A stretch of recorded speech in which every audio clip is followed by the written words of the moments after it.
అందరికీ నమస్కారం. నేను మీ ఆడారి నాగరాజు. అయితే కేసీఆర్ గారు మహారాష్ట్రలో నుంచి జాతీయ రాజకీయాన్ని ప్రారంభిస్తారని చెప్పి గతంలో మహారాష్ట్ర వెళ్ళడం జరిగింది. అయితే మహారాష్ట్రలో కేసీఆర్ గారు దేశంలో అనేక రాష్ట్రాలు ఉంటే కేసీఆర్ గారు మహారాష్ట్ర ప్రాంతానికి ఎందుకు వెళ్ళారు, మహారాష్ట్ర ప్రాంతాన్ని ఎందుకు ఎంచుకున్నారు అనే విషయం మనం ఈరోజు విశ్లేషించబోతున్నాం. ఎందుకంటే మహారాష్ట్ర ఎన్నికలు ఇప్పుడు జరుగుతున్నాయి కాబట్టి సుమారుగా మన మహారాష్ట్రలో మాత్రం 90 లక్షల మంది నుంచి 80 లక్షల మంది నుంచి కోటి వరకు మన తెలుగు వాళ్ళు ఉన్నారు. అదేవిధంగా అక్కడ రాజకీయ పరంగా శివసేన పార్టీలో మన తెలుగు వాళ్ళు ఎక్కువగా ఉన్నారు. వివిధ రాజకీయ పార్టీలు కూడా మన తెలుగు వాళ్ళు చాలా బలంగా పనిచేస్తున్నారు. ఆ ఎమ్మెల్యేలు గాను మంత్రులుగా కూడా పనిచేస్తున్నారు. అదేవిధంగా మహారాష్ట్రలో ఏదైతే శివసేన పార్టీ ఉందో శివసేన ప్రాంతీయ పార్టీ కావచ్చు కాబట్టి అదేవిధంగా కేసీఆర్ గారు కూడా గతంలో టీఆర్ఎస్ పార్టీ తెలంగాణ రాష్ట్రం కోసం పోరాటం చేసిన పార్టీ కాబట్టి టీఆర్ఎస్ పార్టీ అటు బీఆర్ఎస్గా మారి జాతీయ రాజకీయాల్లో మహారాష్ట్ర నుంచి ప్రారంభిస్తారని చెప్పడం జరిగింది.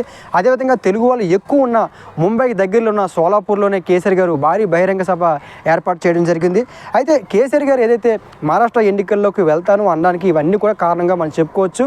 ఇక్కడ తెలంగాణ రాష్ట్రానికి మహారాష్ట్ర ఒక బార్డర్ కావడం, అదేవిధంగా మన తెలుగు వాళ్ళు అక్కడ ఎక్కువగా 1 కోటి మంది దాకా ఉండడం, అందులో కూడా మన తెలుగు వాళ్ళు అక్కడ రాజకీయంగా స్థిరపడడం, అదేవిధంగా శివసేన పార్టీతోటి మన తెలుగు వాళ్ళు ఎప్పటి నుంచో ఉండడం, ఇవన్నీ గమనించిన కేసీఆర్ గారు ముందుగా గ్రౌండ్ లెవెల్ రిపోర్ట్ తెచ్చుకొని మహారాష్ట్ర ఎన్నికల నుంచి ఏదైతే శివసేన పార్టీ బీఆర్ఎస్ పార్టీ రెండు కలిసి ఎన్నికలకి పోటీకి వెళ్తారని చెప్పడం జరిగింది. అయితే 2023లో జరిగిన ఎన్నికల్లో బీఆర్ఎస్ పార్టీ ఓటమి పాలు అవ్వడం జరిగింది.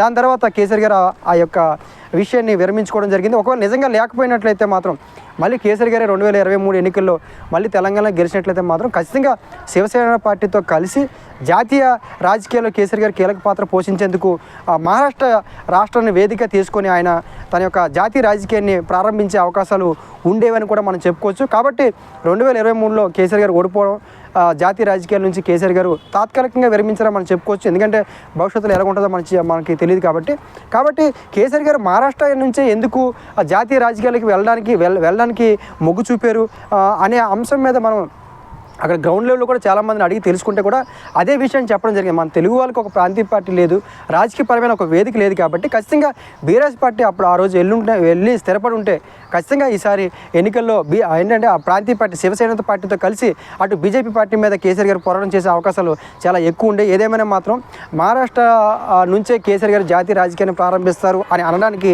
ఇన్ని బలమైన కారణాలు ఉన్నాయని కూడా మనం చెప్పుకోవచ్చు. చూద్దాం మరి భవిష్యత్తులో మళ్ళీ కేసీఆర్ గారు మహారాష్ట్ర వెళ్ళి మళ్ళీ శివసేన పార్టీతో కానీ లేదా అక్కడ ప్రాంతీయ పార్టీలతో కానీ మళ్ళీ వాళ్ళతో కలిసి జాతీయ రాజకీయాల్లో లీడ్ చేస్తారో లేదని మనం చెప్పలేము. ఏదంటే అది భవిష్యత్తు నిర్ణయిస్తుంది. కాబట్టి మహారాష్ట్ర ఎన్నికల్లోకి మహారాష్ట్ర నుంచి కేసీఆర్ గారు జాతీయ రాజకీయాన్ని ఎందుకు శాసిస్తగలుగుతాను అని చెప్పి బలంగా చెప్పడానికి ఈ వెనకాతలు ఇవన్నీ కారణాలు ఉన్నాయని కూడా మనం చెప్పుకోవచ్చు.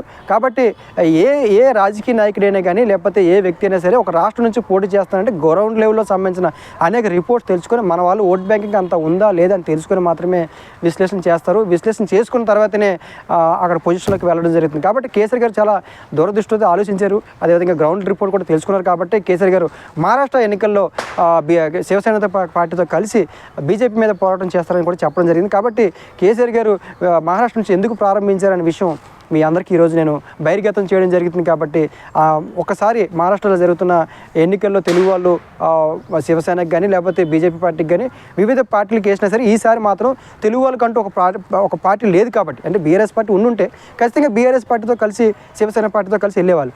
లేదా వేరే పార్టీ మన తెలుగు వాళ్ళు లేరు కాబట్టి ఖచ్చితంగా వాళ్ళు ఎవరైతే నిర్ణయించుకున్న పార్టీలు ఉన్నాయో ఆ పార్టీలో నిజంగా బీఆర్ఎస్ పార్టీ ఉంటే మాత్రం ఖచ్చితంగా ఎక్కువ శాతం తెలుగు వాళ్ళు బీఆర్ఎస్ పార్టీకి మద్దతు ఇచ్చే అవకాశం ఉందని కూడా మనం విశ్లేషించుకుంటున్నాం.